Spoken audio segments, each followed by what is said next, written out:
Welcome back, BigTen Backers. We got a Big Ten ass show for you. Man, oh man.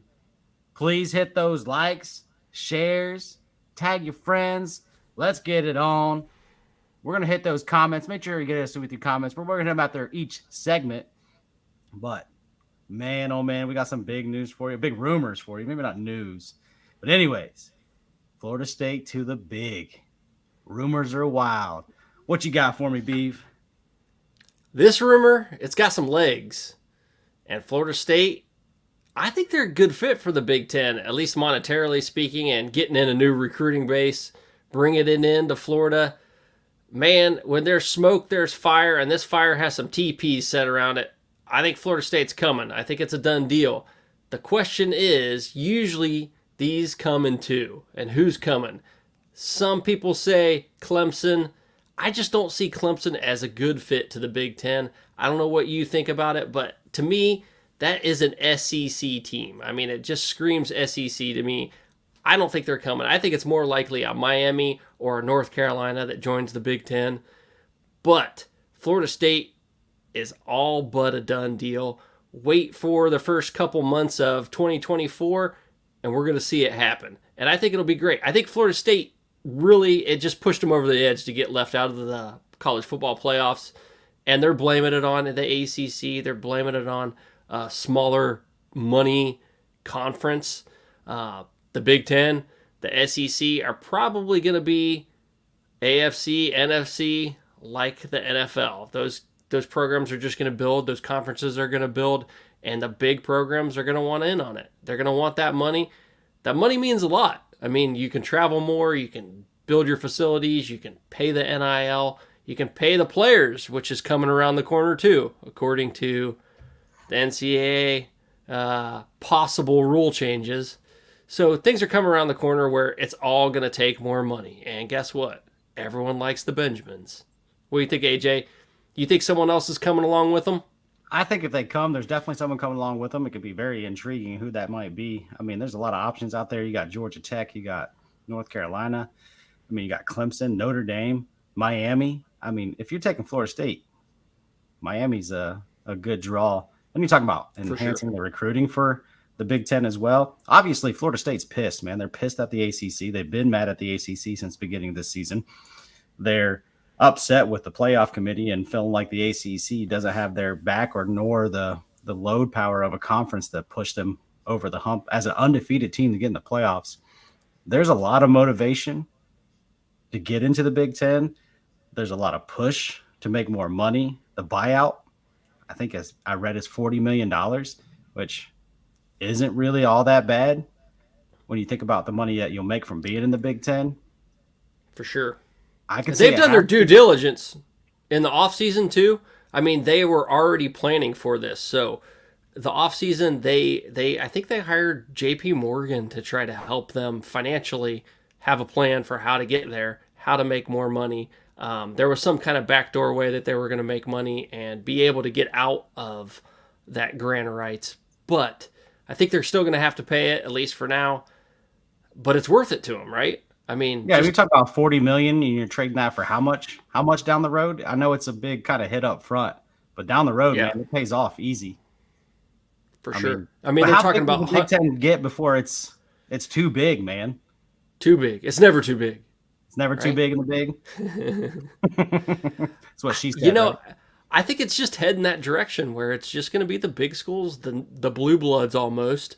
And then a few of the other ones that were left over in the conferences that are just the lucky few, right? Yeah, I think we're heading to an AFC, NFC type college football, and I think the SEC and the Big Ten is going to be that model. I mean, you looked at the NCAA already proposing a new Division I, which is going to separate the bigger schools from kind of your mid-Power 5 schools. It's kind of interesting to see what college football is going to be in the next 5 years. If that, man, like Florida State makes this move, you're looking at probably 2025 if they try to make that jump, which is insane. I mean, look how much movement's happened over the last 3 years in college football. And now here we are again. Sure. I don't think expansion talk's going to end anytime soon. It's just who's going to get left out when it's all said and done. Kind of crazy. Absolutely. And do you blame Florida State for wanting to move? No, absolutely not. I mean, there was multiple reasons. One, the money that they're making in the ACC versus the Big Ten. And two, get left out of playoffs and you want to join the big boys, right?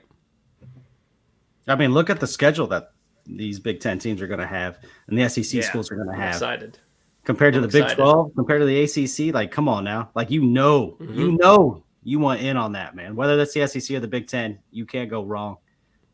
And you know Fox, and you know ESPN want those big games too. They want to rake in that cash. Oh, no doubt. And like, man, you imagine Northwestern is going to make more money than a school like Florida State, a school like Miami. Oh, yeah. That's insane, man. It's crazy. Northwestern, Maryland, Rutgers. All making way more money, man. Wow. Yeah. That's insane. Prime. Let's move on, man. Let's get to. Hey, maybe Iowa will get an offensive coordinator. Yeah, making that money.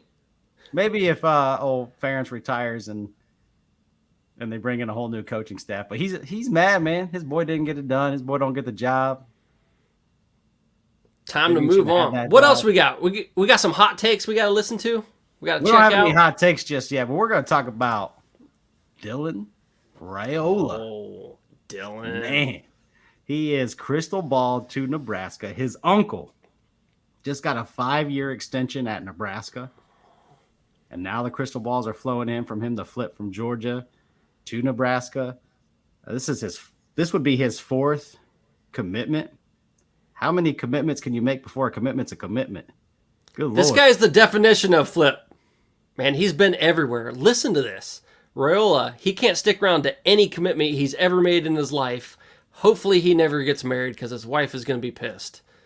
He started off in Burleson, Texas, transferred, this is in high school, mind you, to Chandler, Arizona, tried to transfer to Pinnacle right across town in Phoenix, but then realized he would have to sit out a year because of Arizona State rules. So then he transfers to Buford High School in Georgia to be with his teammates that were going to be at Georgia. He was going to be a Bulldog, but during this time in Arizona, he committed to Ohio State, switched to Georgia. Now he's transferring from Georgia to Nebraska. I can't even keep this shit straight. He has had more schools than a Vegas night woman has had partners. He's a definition of moving on, man. Oh, yeah. I mean, man, they should make songs about this kid. He's a rambling man. He is a country song. Can't stick in one spot. No, but I mean, this would be huge for Nebraska, man. We'll talk about a little bit more later, but Nebraska getting the number 1 QB overall out of high school, like, come on, Matt Rule. Matt Rule started to play games. He always loses, always plays, always struggles a little bit in his first season. But after that, man, he starts rocking and rolling. And a big commit like this, you probably do wish you get this commitment a little earlier so you can kind of build a class around him. I think that's about the only thing that might hurt him. But, man, if they get this commitment, he does flip from Georgia to Nebraska and sticks with it, because stick with it's key with this guy. Watch out. Oh, yeah. Can Rule keep him around? That's the big question. If he does come there, does he stay?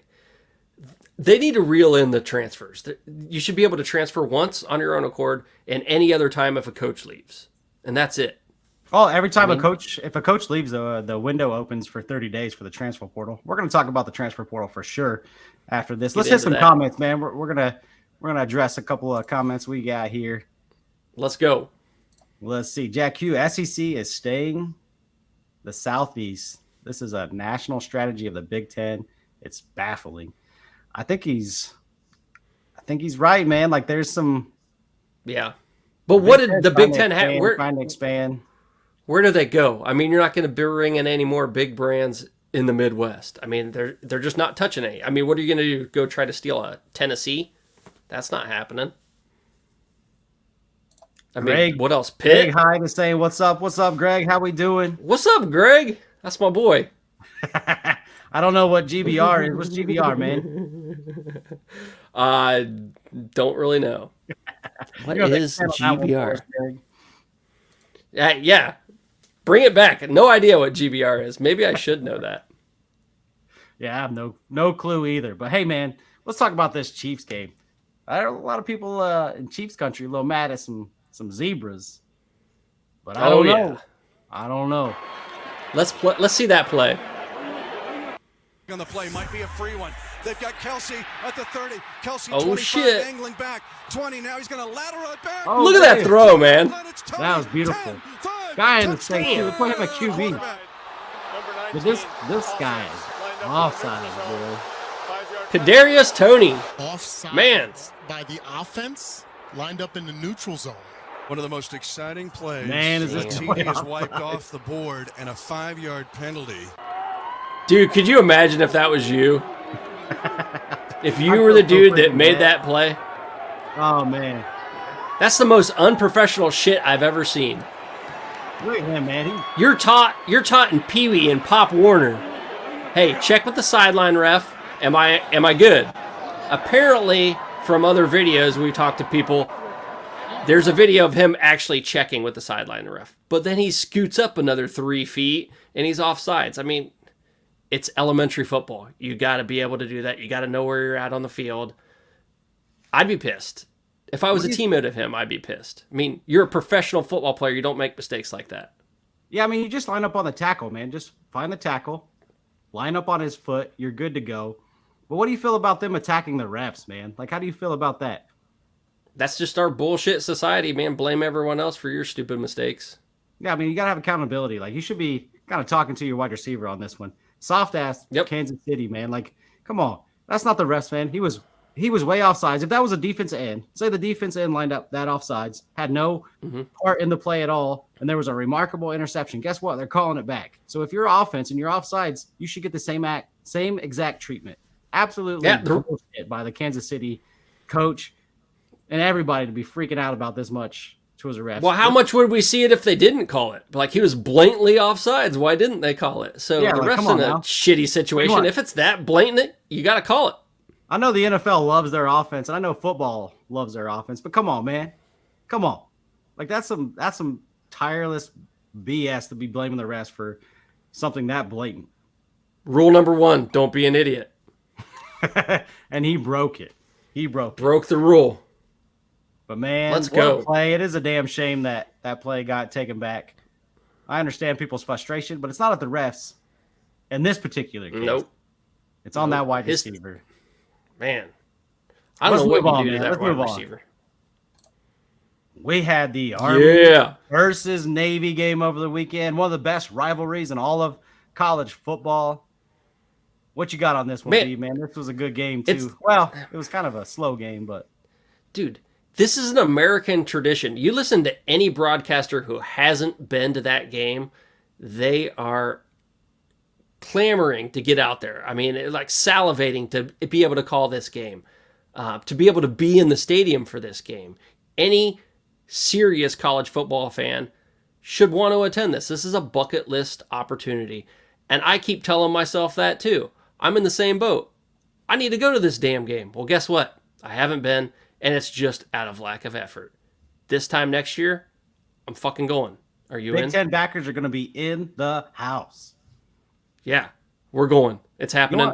And hopefully we can interview some cadets, man. How do you get into the cadet section? How fucking sweet would that be? We've always found a way. We've always found a way. But, what's crazy about this game, it was a top 10 ticket in Gillette Stadium history, man. How about that? That's impressive. That's crazy. That's impressive. Yeah. And this game was a little wild, man. Like, Army kind of controlled the game. They held a 17-3 lead heading into the fourth quarter. There was a 44-yard fumble recovery. It was 10-0 after the third quarter. Mm-hmm. And then Navy started reeling them in, man. But Army got that 44-yard fumble recovery for a touchdown. Then Navy started reeling them in. There was a 4th and goal stand at the freaking 1-yard line. Army had to stop them. They get the ball back.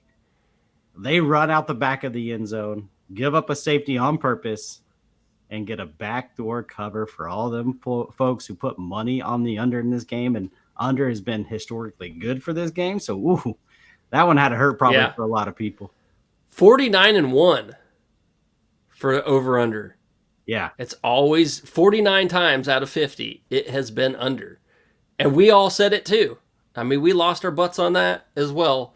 All because fucking quarterback's like, yo, I'm just going to step out. I'm not going to throw the incomplete pass, which would be very easy to do and the time would run out. But he's going to step out of the end zone, give him 2 points. Thanks, Tyson. Right? Damn you. I'm glad you thought. Damn of me, you, Tyson. I even named my dog Tyson. Now I'm pissed at my dog.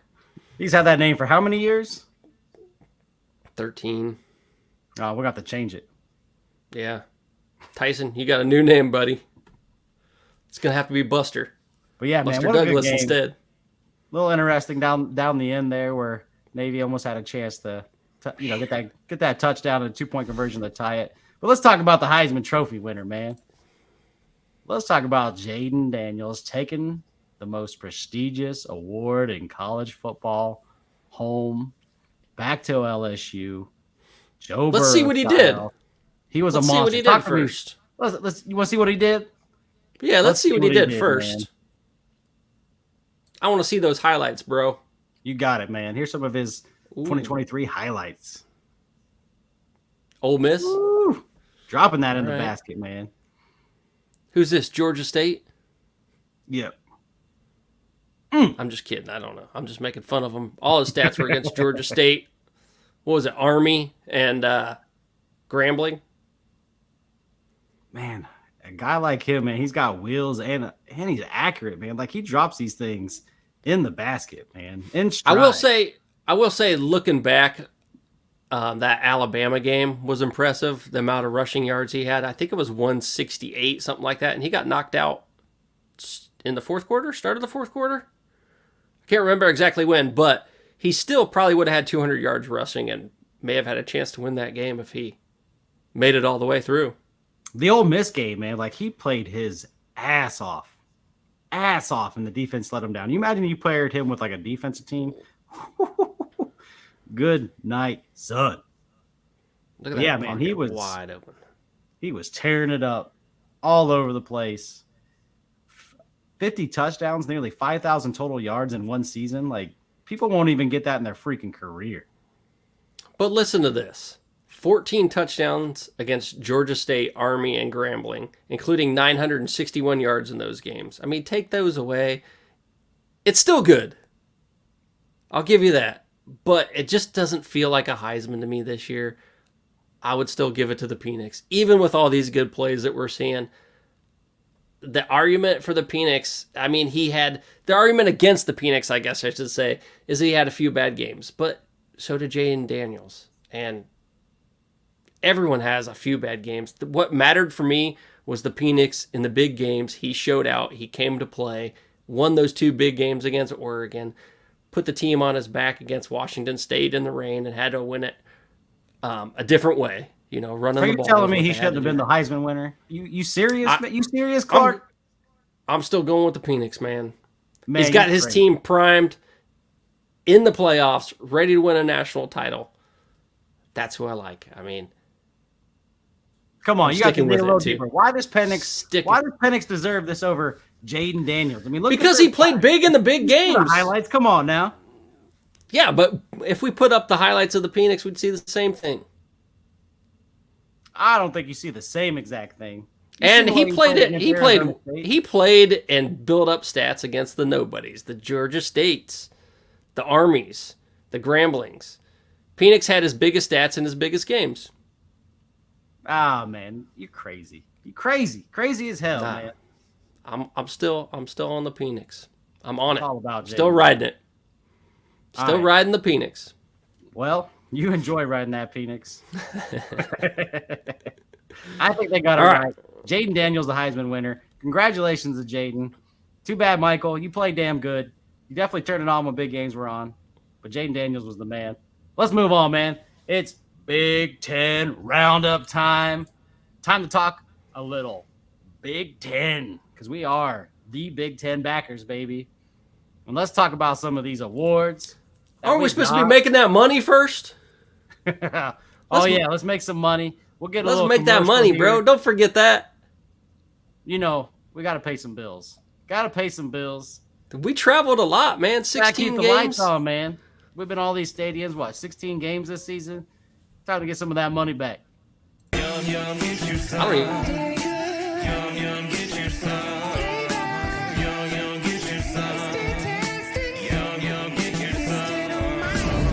seasoning, food's favorite flavor. Yum, yum, get you some. I'm Joe Burrito, your favorite burrito. Whoa, whoa. Joe, we Hey. all know you're the best. What? You can always do better. What you got? Try the new Dano's Hot Chipotle. Hey. Ooh, that's spicy. Yum, yum. Yum, yum, get you some. Hey, Now I man. want a burrito. Now I do want a burrito. Get spicy in those comments, man. Hit us in the comments. Let's go. Make them spicy. Who do you think should have deserved that Heisman? Was it Michael Penix or was it Jaden Daniels? Hit us up and let us know. But we're going to move on to the Big Ten Roundup Awards Edition.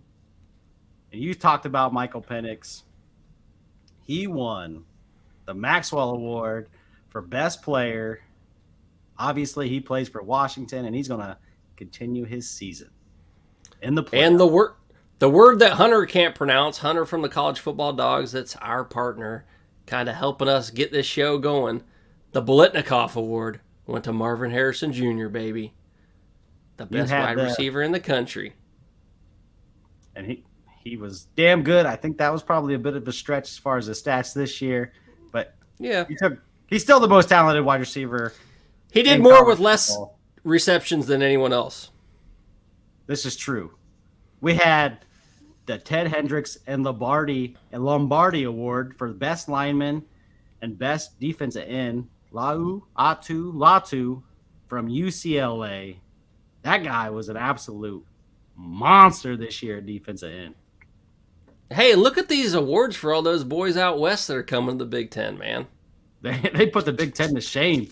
Yeah, they did. I mean, they had some good teams and they had some great players. So the Remington Award, the best center, Jackson Powers Johnson from Oregon. Another one from out west, bringing it home.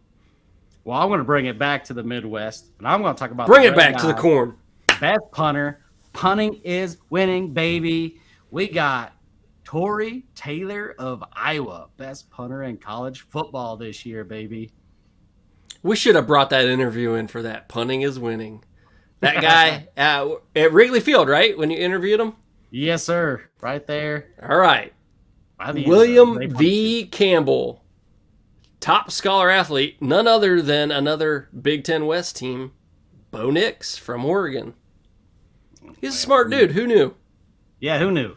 Who knew? He's Coach been in of the school year, for like though. 10 years, so. This is true. It's like, what, his seventh year? Yeah, he knew all the answers already. We had Coach of the Year, though, for the Washington head coach, Kalen DeBoer. Man, that fourth down call against Washington State will be my favorite play probably this year. Oh, Wow, yeah. was that ballsy? Was it gutsy? Got his team to win. Left his offense on the field to run out the clock. Man, he has done a hell of a job at Washington. He's coming to the Big Ten next year. I wonder to see where he ranks with all these Big Ten coaches, man. Yeah. And the Broyles Award, the top assistant, Phil Parker from Iowa. Man, Iowa's on there twice. Look He at deserves it, man. I think that's the best defense in the country. They have to be. There's zero offense. And they're Oh, still they're up absolutely there producing. absolutely the best defense. They're hung out to dry. How many freaking times are they pinned because their offense can't move? How many times are they on the field getting exhausted on the field? We got another traditional. What's Big the Ten. opposite of playing complementary football? Iowa. That it is, man. Iowa's offense was atrocious. They're obviously moving on from their offensive coordinator. But let's talk about the Ronnie Lott Impact Trophy for the most outstanding defensive player. You had linebacker Junior Colson from the University of Michigan. We're going to play some highlights, man. Let's get some highlights on here of some of these Big Ten or future Big Ten players. Well, maybe not future, but their teams are coming to the Big Ten. We're going to start off with Michael Penix here. We got this sped up a little bit just so we can get a little more highlights here. And this guy has been balling out. The all man. season. Man, we saw him play in Michigan State, and it was awesome. I wish we would have got to see him another couple times, but next year we won't see him. We'll see someone else. Yeah, Who's gonna be that? Who's gonna be that quarterback in Washington next year? Oh, we're going to talk about that in the transfer portal. Don't worry about it. Let's enjoy these highlights for a moment, man. Like, he came alive against Oregon every time, man. Yeah, he did. Back to Marvin Harrison, baby. I was there for that.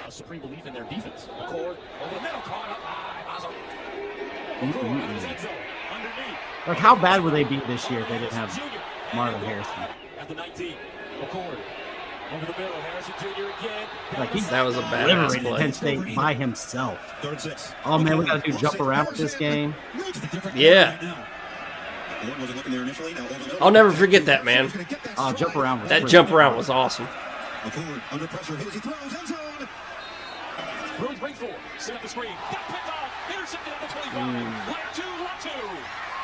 That interception he had, dude, that was nuts. Damn. Look at him blow off that line. Watch him here at the end when they play USC. You're gonna see him blow up Caleb Williams. Man. Wow. I saw it. This I was guy's there. pretty- Yeah. Oh yeah, you were there for that game. That's right. You know he's gonna be a first round pick. There it is. Boom. I was right down there, too. Well, Bo Nix action now.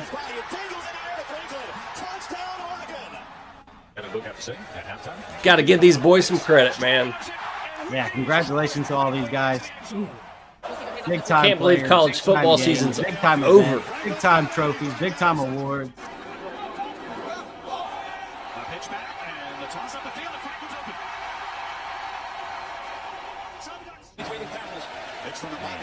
It's crazy that he couldn't get a win against Washington, though. Man. Like, he played balled out all year and couldn't get this win against Washington. You know, they should have had that first game. They should have. Couple bad coach calls kind of cost them that game. They totally lit up USC. We're going to move on, though. We're going to talk about the coaching football carousel, Big Ten style. What you got for me, Beav, on this one? Man, Kurt Signetti, that was a hire. I mean, huge for Indiana. Huge. Now we know what the Hoosiers are. Huge. Actually, no, we don't. I don't know what a fucking Hoosier is. It means someone that goes to Indiana. That's all we know about it. But man, did they bring out the wallet. They had to have brought out the wallet. I mean, we had comments from people on College Football Dogs in that network saying how much better of a job JMU was. Or I say JMU, James Madison University. That's where he came from. And he's been all around. I mean, everywhere he's been a winner. JMU was 11-1 this year. I mean, and they had College Game Day at their school 3 times. And when we talked about that, they were like, Indiana, how many times has College Game Day been to Indiana? And honestly, I wasn't sure they'd ever been there. They were. August 30th, 2017, first game of the year, was the only trip that I know of that Game Day's been to Bloomington. But man, what a coaching year he had. The Sun Belt Coach of the Year. He's not going to be coaching in the Armed Forces Bowl, but he better be headed to Bloomington right away after the speech that he gave, man. Play that video. All right, let's play this speech, man. They were fired up.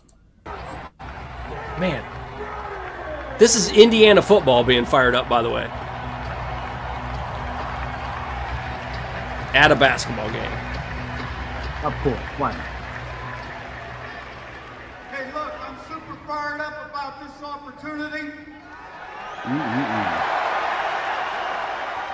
I've never taken a back seat to anybody and don't plan on starting now.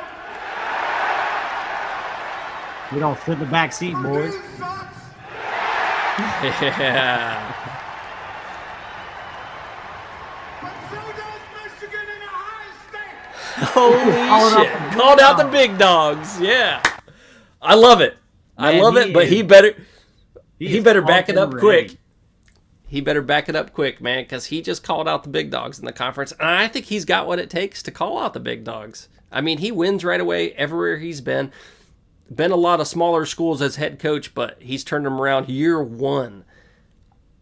Yeah, He's coached people like Phillip Rivers at NC State and Julio Jones at Bama. and won everywhere he's been, like I said. So this is going to be a big, big coaching hire for Indiana. But, man, did he start off on fire. Let's talk about Michigan State. Man. Michigan State hires Jonathan Smith, man. Talk to me about Jonathan Smith.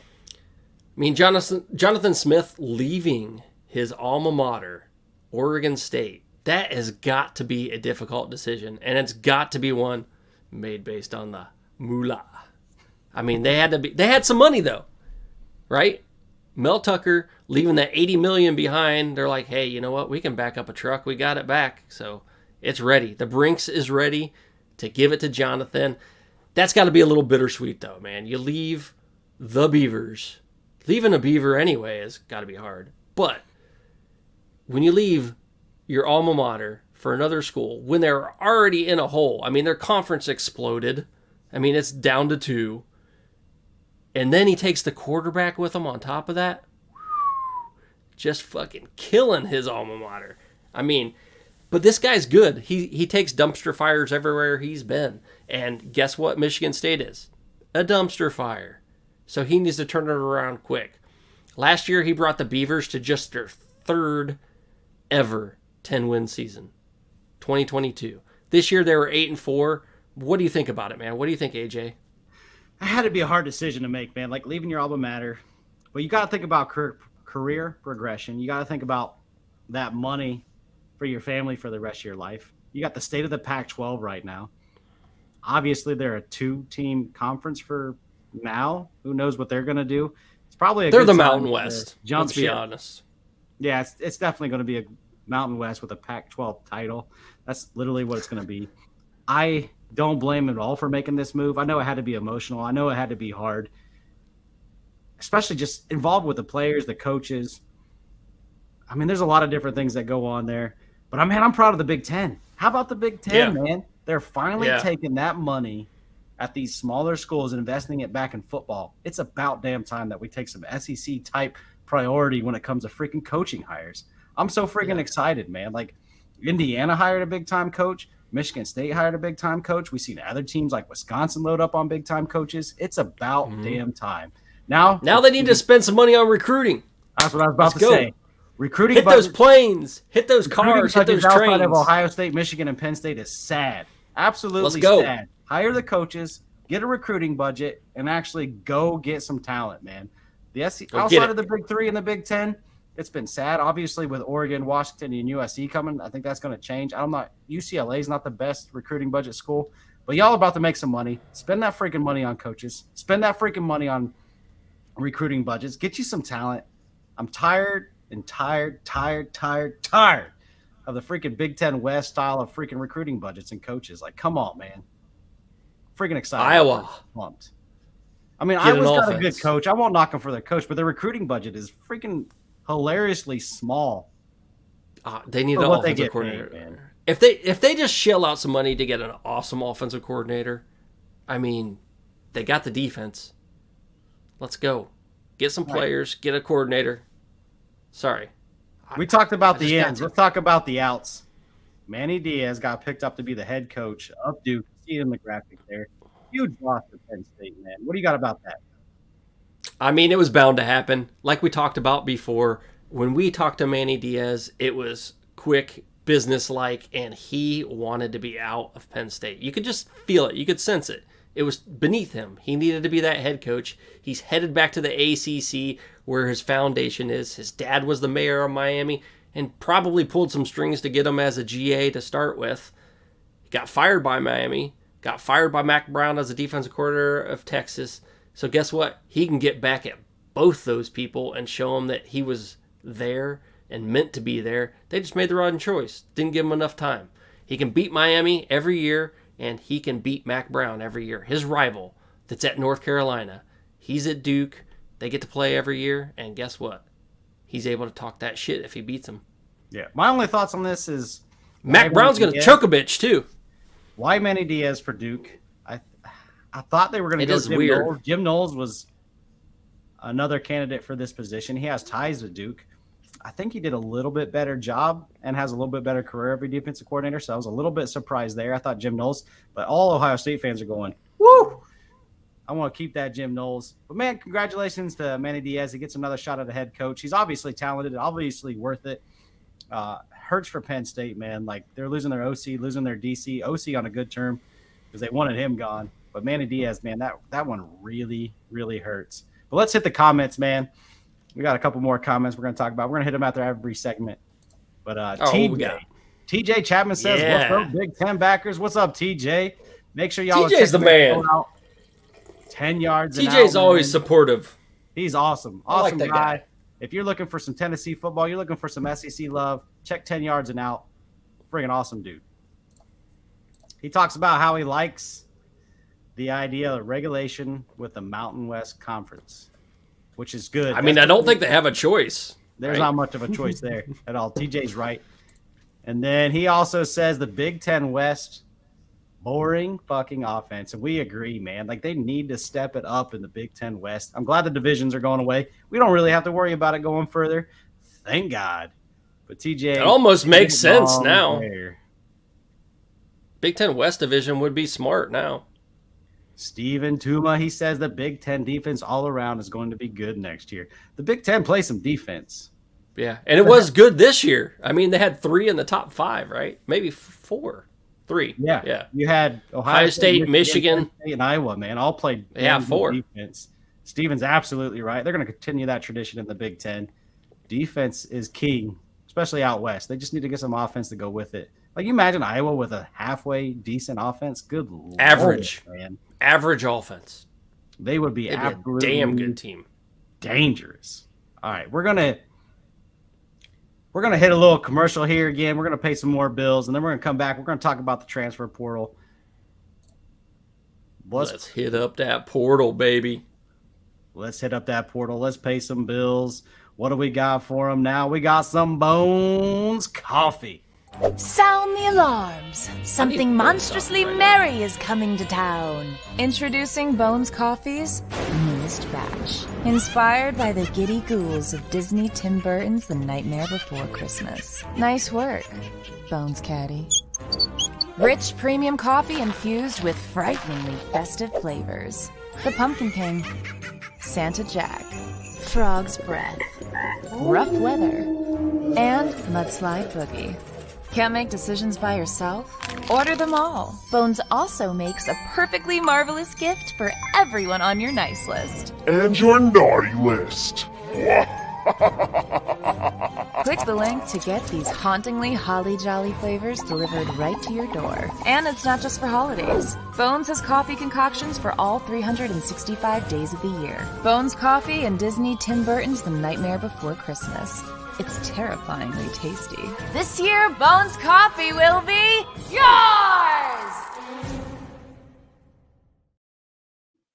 Let's get that Bones Coffee, baby. Let's talk about the transfer portal. We're going to hit the Big Ten first. Purdue and Minnesota right now are currently in the top 10 for transfer portal additions. Wow, man. That's kind of crazy. But let's talk about some of the big dogs, man. Oregon adds number 8 quarterback Dylan Gabriel. Man, is this a big addition? I think Oregon could be the favorite in the Big Ten. The only piece I think they were missing was a quarterback, and they grabbed a big one. And they have a lot of young players coming back, too. I mean, they had a lot of freshmen, sophomores, and juniors on their 2 deep. And he's a lot of guys with a lot of playing time. Yeah. He's there. Yeah. We also had for Wisconsin, man. They kind of turned it up today. They landed the number 4 linebacker, Leon Lowry, the number 6 defensive end, John Hias, and then the number 12 quarterback just today committed to Wisconsin, Tyler Van Dyke. How about Luke Fickell, man? Grabbing himself a talented quarterback with lots of experience, loading up on the defense. I'm excited for my Badgers. Wow, some huge pickups. But they got 3 transfer quarterbacks last year, didn't they? And Tanner Mordecai played okay. I mean, outside of he missed a few games. I was a huge Tanner Mordecai fan. The way I seen him kind of lead that team from the sidelines and yell at his offensive line, trying to get them pumped up and ready to go. I was a huge Tanner fan, man. Talk to me about. I don't know about Tyler Van Dyke, though. I don't know if he's a great quarterback or not. Time will tell. We'll see. But UNC, all right, or USC, they got the number 5 D tackle, Nate Clifton, a team that was struggling mightily on defense, had to get rid of their defensive coordinator, got a massive DT.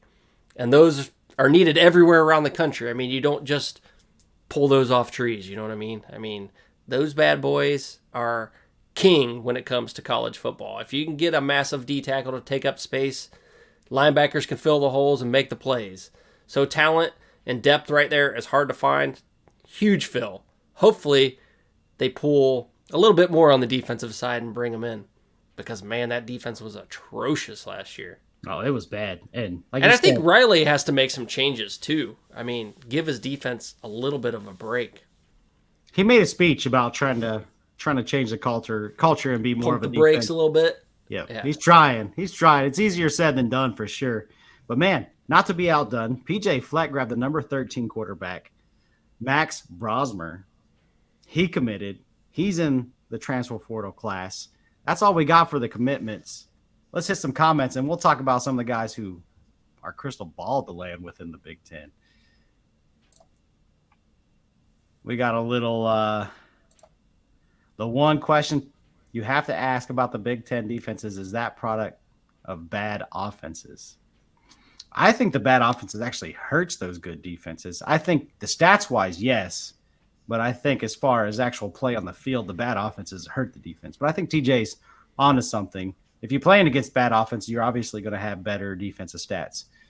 So I do agree somewhat with TJ, but also tomato. I don't know. Yeah, we'll see in the bowl season. I guess, maybe. But imagine if Iowa had a rested defense from time to time. Jamie the Duck, our boy, says, "Go Ducks." We miss you, Jamie. I know you're busy today. We miss you, man. And then TJ says, I was surprised to see TVD go to whiskey. I think Cristobal ruined him. Hope he does well with the Badgers. I agree with that. I think he's super talented. He needs the right coach. Hopefully Luke Fickell's the right man. Hopefully he's the right dude that can bring out that air raid offense. But let's get into those big balls Christmas list. All these folks that are crystal ball to come to these schools. We got the number 1 QB out of the transfer portal. That one's happening. Michigan State. He's 100% crystal ball to Michigan State. Looks like he's following his coach. He's from Oregon State. Man, that's a big get. It's a big get for them Spartans. Hey, these quarterbacks all around going to the Big Ten. Number 10 quarterback, Will Rogers, heading to Washington. Tell me what you know about Will Rogers.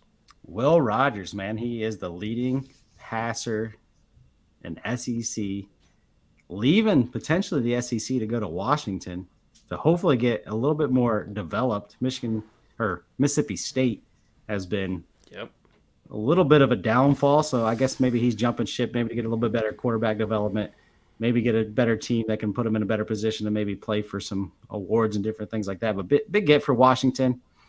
Obviously, with Michael Penix, they got some shoes to fill. Will Rogers is really experienced, bring a lot of talent and starts to that offense. All right. This Honda's missing a muffler, but it's heading out to Nebraska, apparently. Number 9 quarterback, Kyle McCord from Ohio State, 100% crystal ball to Nebraska. Also, Julian Fleming, which was a 5-star wide receiver out of high school in Pennsylvania. He's supposed to be heading there too. And man, Kyle, then Dylan, 2 5-star quarterbacks. Matt Rule is bringing it in, man. Let's see if they both stick it out. I don't see McCord, if he's really worried about playing time, if he's really worried about competition, I don't see him joining another quarterback somewhere, another 5-star quarterback. So I look for that to change. But we'll see. I mean, yeah, and then time will tell. Not only did they add a quarterback, they got crystal balls for the number 6 wide receiver, Tobias Merriweather. He's supposedly crystal ball to Washington. So they're not trying to load just quarterback, but wide receiver too. And if you're a wide receiver, why wouldn't you go there after the year that they had? And doomsday, man. Woo, boy. Talk to me about the last crystal ball we got in here. All right, Jashawn Barham from Michigan, or to Michigan from Maryland. Lots of excitement around him. We'll see what happens. Does he go there? I mean, a lot of this is just rumor mill right now, and Michigan needs to replace a lot off their defense. I mean, everyone's leaving. A lot of guys going to the NFL. So they need to grab those people. They need to grab the defensive linemen. They need to grab the defensive linebackers. They need to replace a lot of their defense. So they need to get those crystal balls rolling and hang on to those guys. But we'll see. I mean, a lot of moves to be made for these guys after bowl season, after playoffs. So it's hard to tell a little bit with these playoff teams what's going to happen, because those moves are going to happen later on. Yeah, no doubt. We'll get one more little segment here, then we'll hit these comments. But we're talking about the people who are the big outs, people leaving the Big Ten. You got the number two running back, Malik Brown, leaving USC. Number 4 wide receiver, Deion Burks from Purdue, committed to Oklahoma. Big time wide receiver leaving Purdue. That hurts for Purdue. Sucks for Purdue, yeah. Then obviously we talked about Fleming earlier. He's not crystal balled anywhere. Kind of surprised he left Ohio State. He had a chance to be the number 1 or number 2 wide receiver. Yeah. Kind of curious where he's going to end up. A lot of people are thinking he's going to follow the cord. We shall see. Makes me think the rumors of Marv staying around might be true. Yeah, same. Why does he leave? I mean, he has a chance. And it might just be that those young guns are studs and they're going to start. Talk to me about Dante Moore leaving UCLA. Dante Moore, I think it's all but a done deal that he's heading to Michigan. Once again, those teams in the playoffs, they might have a little bit more wait and see approach to see what else is coming in before people actually make those moves there. So I'm pretty sure all the sources are saying that's where he's heading back home. I believe he's from Detroit, so he'll be back in the maize and blue, I'm sure. I'm hearing that he still has a lot of interest in Oregon, that he may not mind sitting a year and kind of getting developed before he makes his starting role. So he made that visit, so it's always possible. It is possible. That would be kind of crazy for them to add 2 massive QBs out of the portal. But we had one. Who's this next guy? We had the number 5 cornerback. Not sure how to say his name. Trickweezy Bridges out of Oregon. I guess he has to be searching for some playing time because they got bags. They got money. Not exactly sure why he's in the portal, but still a kind of a big loss for them. But you know what? We're going to turn it up. We're going to start hitting some comments here, and then we're going to trim the landscape and talk about other things outside of the Big Ten. We got Landon Evans. He's saying, go Penn State. All right. Go Penn State. We are? We are. And then TJ hit us again. I heard a few people here in Pittsburgh that McCord may look at Pitt, which surprised me. I have heard that, but I think that visit in Nebraska went really, really, really well. But I can see him landing at Pitt for sure. All right, it's time to hit the landscape, maybe. We're going to take a look at the landscape of college football. We're going to do this awards edition. We're going to talk about some of those other folks who won some awards. We already talked about Jaden Daniels. But talk to me about some other hardware he took home. Walter Camp, Player of the Year. Davey O'Brien, top quarterback. Johnny Unitas, Golden Arm, top quarterback. Jalen Daniels was getting everything, man. He's got awards after awards after awards, stacking up the shelves. Oh, he is. And then we had the Doak Walker. Ollie Gordon from Oklahoma State. Man, he balled out, didn't he? This one is a no-brainer. The John Mackey Best Tight End Award. Who else does it go to other than Brock Bowers from Georgia? Then we had the Outland Trophy. The best interior offensive lineman in college football. T'Vondre Sweat from Texas. Chuck Bednarik, the Defensive Player of the Year. Linebacker, Peyton Wilson from NC State. I look out a little MAC action for you for the Lou Rosa. Graham Nicholson from Miami, Ohio. Redhawks. Paul Horning, most versatile player, cornerback, wide receiver, Travis Hunter of Colorado. Obviously, he's playing both ways. That's as versatile as it gets. He deserves it, and can't wait to watch him next year, man. With an offensive line, with a defense, they're going to be awesome. I mean, they're pulling in lineman after lineman after lineman, it seems. Then we had the Werfel Trophy for the top community service. Wide receiver, Lad McConkey, Georgia strikes again. Good community service, man. I'm proud of you. That's some good stuff. And then Contributions Award. Man, this one's a tough one. Mike Leach, man. Just the fact that he's gone, honoring him is a cool thing to do. The Pirate himself. Yeah, rest in peace, man. I love watching his post-game interviews. Those videos are timeless, man. No. They are. Absolutely one of the greatest listens in college football. Obviously, what he's done for college football, the offense that he used to change college football, absolutely amazing. Rest in peace, Mike Leach, man.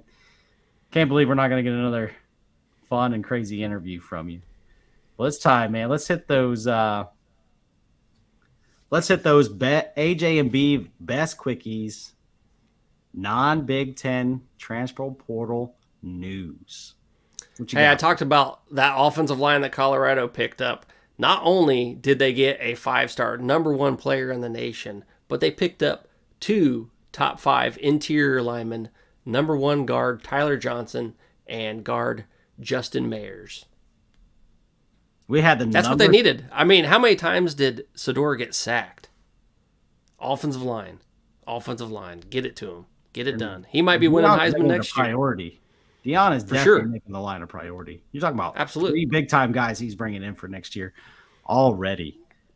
Cam Ward, the number 3 quarterback in the transfer portal. Nobody really knows where he's going, but this would be a big-time get for any program. I heard Ohio State's not really pursuing him the way some people feel like they should, but man, where's he going to land? Woo, big guy. Spots are filling up quick, so I don't really know. Who else needs a starting quarterback? Someone tell us in the comments. Anybody needs a starting quarterback like this. For sure. All right. Speaking of starting quarterbacks, number 4 in the transfer portal, Riley Leonard from Duke, committed to Notre Dame today. Man, Notre Dame is getting those transfer quarterbacks. They grab another one out of the ACC, and they're going to be lighting it on fire. I hope they know what to do with it this time around, because, man, it looked like they had all the pieces to start the year this year with Hartman. But Riley Leonard's a dog, man. Did you see how many times he tried to go back out on that sprained ankle before he was like, yo, man, you need to sit, bro? Yeah, he's a fighter. To me, though, man, is the ACC becoming a farm system for Notre Dame? Jesus, man. It looks like good it. Lord. Like, get started in the ACC. Come talk to us when you start getting going, then we'll bring you to Notre Dame. That's our farm system. Go down there and learn how to play. But, man, number 1 running back, Trevor Etienne. Man, would I love to see this guy end up in Big Ten country. I don't think he will, but, man, is he a baller. There's talk about Ohio State looking at him. I know he's coming up. That would be nice. Ooh, but that would be nice to see in the scarlet and gray. I wouldn't mind it. But there's word that Travion Henderson's sticking around. So is there a 1-2 punch there? I don't think so. That would be a nice one. It would be.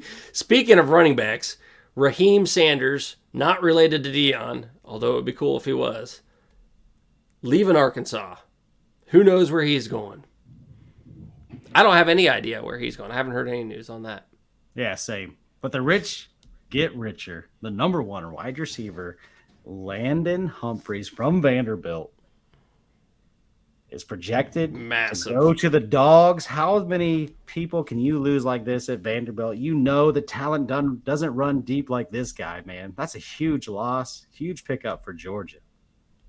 I hear their scoreboard entered the transfer portal too. I don't even know if it existed to enter it. Oh, man. Is this the guy that was doing all those kick returns? Mm-hmm.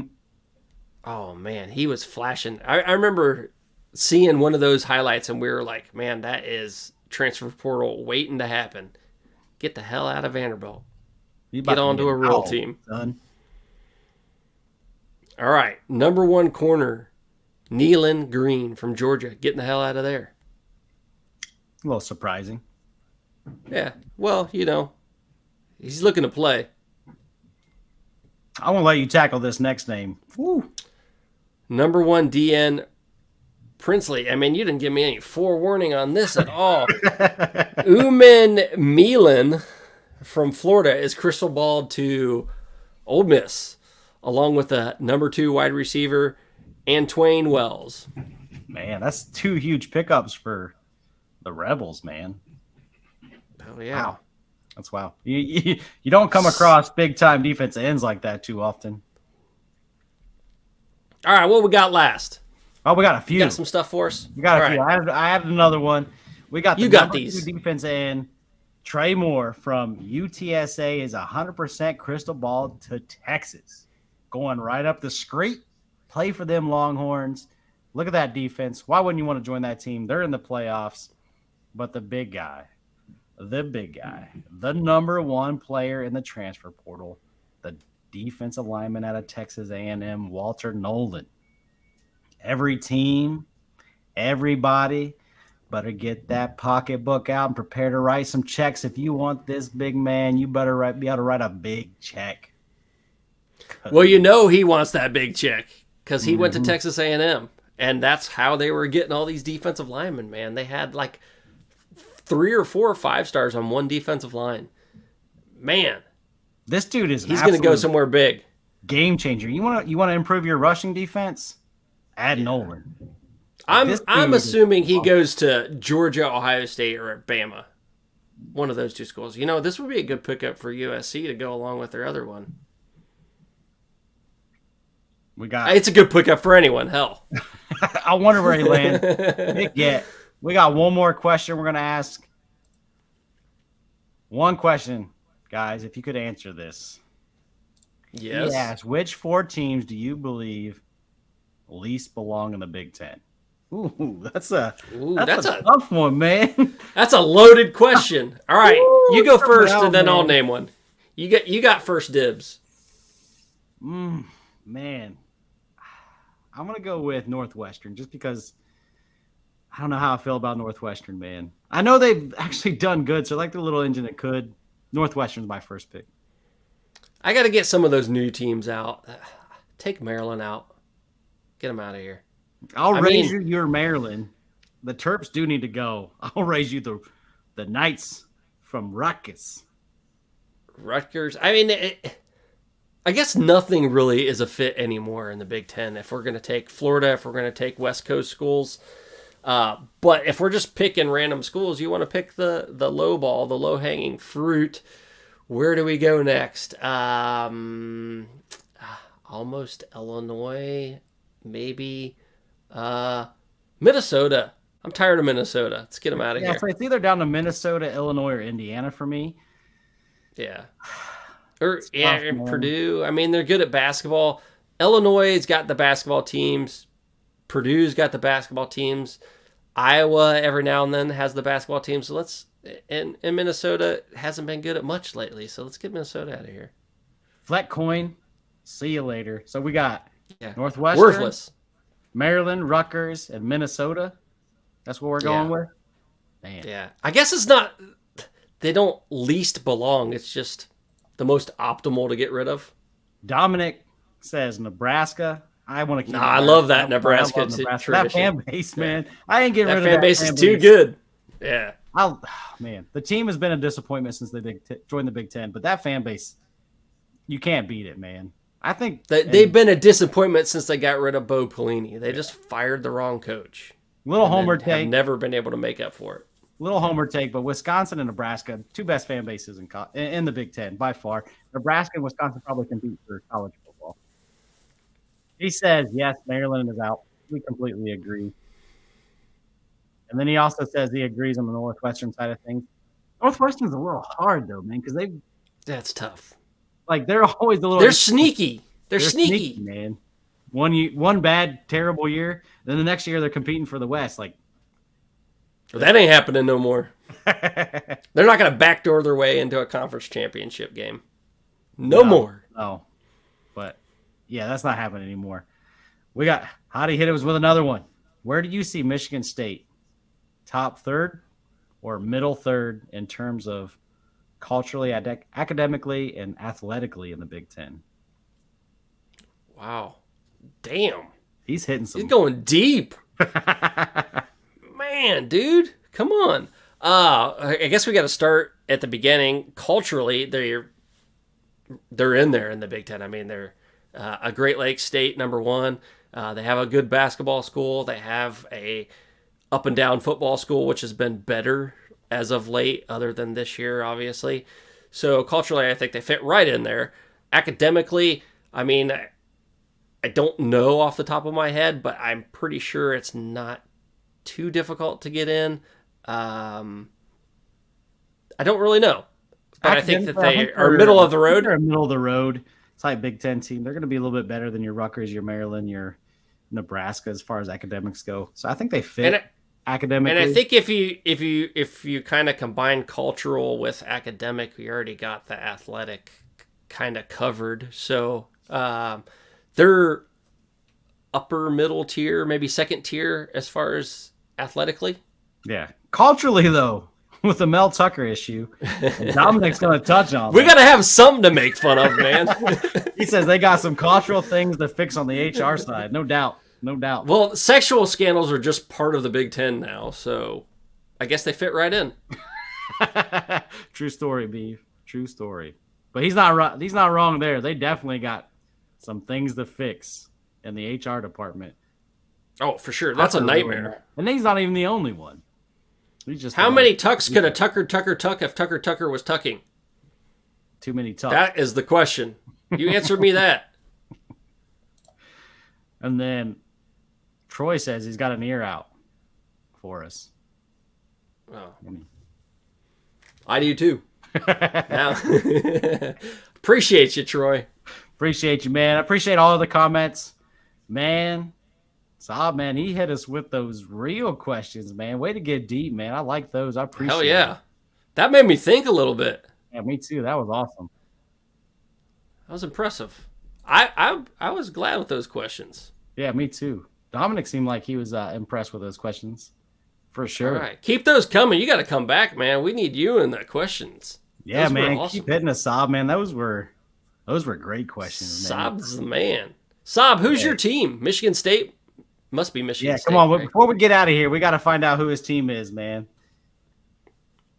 Or hopefully he's still listening. Hopefully he comments. Tick-tock. Let's go, man. Come on, you asking us a hard question. You got to respond quick, bro. Time. You got to respond quick. Hey, one thing that we need to talk about, the Ohio State assistant coach that got held at gunpoint, robbed at Glenville Academy. Oh, that's a good point. Carjacked, man. Apparently, he was held at gunpoint, and this just doesn't happen on the recruiting trail because you're going into sometimes these bad areas. East side of Cleveland is considered a bad area, but 10 Gid rules that town. You don't do anything without him telling you what to do. And man, those guys, I don't know what's going to happen to them if the people of the community are going to take some action against them. But dude, you do not ruin someone's chance at getting out of the hood. I heard he handled it rather well. He's like, man, that's what I heard too. I got to see that video. You're not taking my wallet and you're not taking my phone. I'm on a recruiting visit. Like, I got places to be. But I heard there's a video of that. I'm gonna have to look that up. I never saw the video, but that's pretty impressive. I mean, how do you get robbed at gunpoint and you're just like, yo, man, I got business to do. And not only that, he didn't do nothing. He just went to his recruiting visit right after. He's like, I'll deal with my car later. Yeah, you need to post up like, I am here from Ohio State and let people know. He should be the recruiter of the year, man. Yeah, I'm assuming he had. You still continue your recruiting visit. Wow. Take my car. I don't give a shit. I need my phone and I need my wallet. I gotta go, boy.